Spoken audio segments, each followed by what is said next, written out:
नवी मुंबई महापालिकेच्या निवडणुकीत आता भाजप आणि शिंदे सेनेत चांगलंच युद्ध रंगलंय। एका बाजूला गणेश नाईकांचा 30 वर्षाचा गड आहे, तर दुसऱ्या बाजूला मुख्यमंत्री एकनाथ शिंदे यांची ताकद। नवी मुंबई नव सरकार असं म्हणत शिंदे गटाने नाईकांच्या बालेकिल्ल्यात शिरकाव करायचा प्रयत्न केला आणि या सगळ्यावर गणेश नाईक आणि संजीव नाईकांनी दिलेली उत्तरं राजकीय वर्तुळात चर्चेचा विषय ठरतायत। बघूया। नवी मुंबईत नाईक विरुद्ध शिंदे युद्ध। शिंदेंचा वार, नाईकांचा जोरदार पलटवार। मनी आफ्टर पॉवर आणि पॉवर आफ्टर मनी। नवी मुंबईची स्वाभिमानी जनता हा पैसा स्वीकारणार नाही। नवी मुंबई नव सरकार, वाद जोरदार।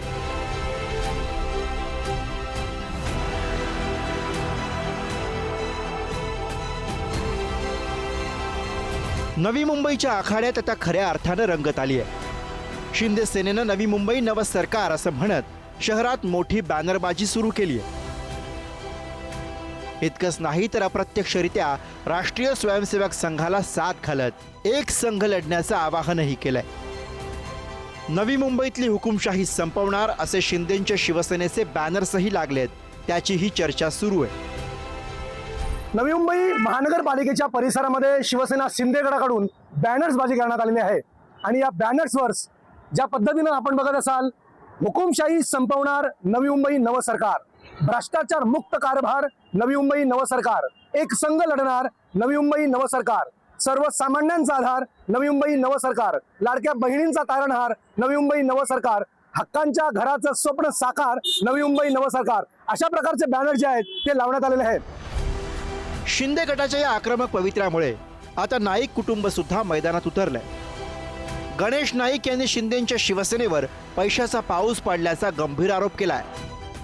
पैशातून सत्ता मिळवण्याचा प्रयत्न नवी मुंबईची जनता यशस्वी होऊ देणार नाही असं नाईकांनी म्हटलंय।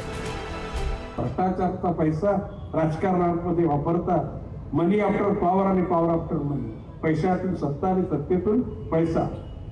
आणि म्हणून मी म्हणतो की हरामाचा पैसा तर नवी मुंबईने वाटायला सुरुवात केली, तर नवी मुंबईची स्वाभिमानी जनता हा पैसा स्वीकारणार नाही, उपाशी राहील, परंतु नवी मुंबईची जनता या पैशाला हात लावणार नाही। इतकी स्वाभिमानी जनता आहे आणि म्हणून भविष्य काळामध्ये त्यांच्या पापाची फलं भोगल्याशिवाय गत्यंतर नाही।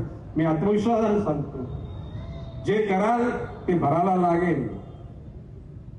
नवी मुंबई पत्रकारांनी प्रश्न विचारला, नवी मुंबई चिंता कशाला करता? नवी मुंबईच्या जनतेने सलग 25 वर्ष गणेश नाईकच्या नेतृत्वावर विश्वास ठेवला। ही जनता गणेश नाईकला जसं तरी स्वतः ताकदीनं मोठं बनवलंय, तशा प्रकारचे तुम्हाला चारी लोकांना निवडून हीच जनता देईल, हा विश्वास माझा आहे। दुसरीकडे शिंदे गटानं नाईक कुटुंबावर घराणेशाहीचा आरोप केला होता। त्याला संजीव नाईक यांनी सडेतोड उत्तर दिलंय। ज्यांनी आपल्याच घरात उमेदवाऱ्या वाटल्यात त्यांनी आम्हाला घराणेशाही शिकवू नये असा टोला त्यांनी लगावलाय। बघा, ज्यांना कोणाला बोलायचं काय बोलायचं असेल ते बोलू दे, आम्हाला त्याच्याशी काही घेणं देणं नाही। आम्ही लोकांच्या हितासाठी लढतोय, लोकांच्या भविष्यासाठी झगडतोय, लोकांची जी मजबुरी ती मजबुरी दूर करण्याचा आम्ही प्रयत्न करतोय। परत आम्ही आमचा गड राखून ठेवणार आहोत आणि आम्ही दाखवणार आहोत। गणेश नाईकांनी सिडकोतल्या भ्रष्टाचारावर सुद्धा ताशेरे ओढलेत। सिडकोत बिल्डरांचे दलाल बसलेत असा खळबळजनक आरोप त्यांनी विधान भवनातल्या संदर्भासह केलाय। मुख्यमंत्री देवेंद्र फडणवीस बसल्यात, उपमुख्यमंत्री अजितदादा बसले, त्याला बोललो तुम्ही या सिडकोमध्ये बिल्डर लोकांचे दलाल बसले, शासनामध्ये बिल्डर लोकांचे दलाल बसले आणि शासनातल्या सगळ्या लोकांचे हात स्वच्छ नाहीत, हे बोललोय ऑन रेकॉर्ड। कोटीचा डल्ला मारला, 800 कोटी परत म्हणजे शून्य करण्याची त्यांची इरादा होता। ज्याला मी आक्रमक झालो त्याच्यानंतर ते थांबलं। त्या बोले नाईक साहेब, मी ठरवतो गणपती, पण ह्याने बनवला मारुती।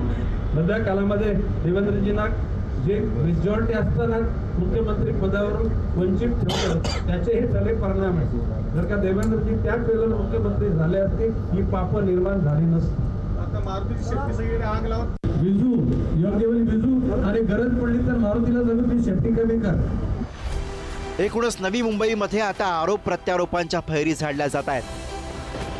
शिंदे आणि नाईक या जुन्या प्रतिस्पर्ध्यांमध्ये नव्यानं संघर्ष पेटलाय आणि तो सुद्धा आता दोघेही राज्यात एकत्रितपणे सत्तेचा भाग असताना या सगळ्यात आता इथली जनता नेमका कोणाला कौल देते हे पाहणं महत्त्वाचं ठरेल. प्रमोद पाटीलसह ब्युरो रिपोर्ट, पुढारी न्यूज, नवी मुंबई.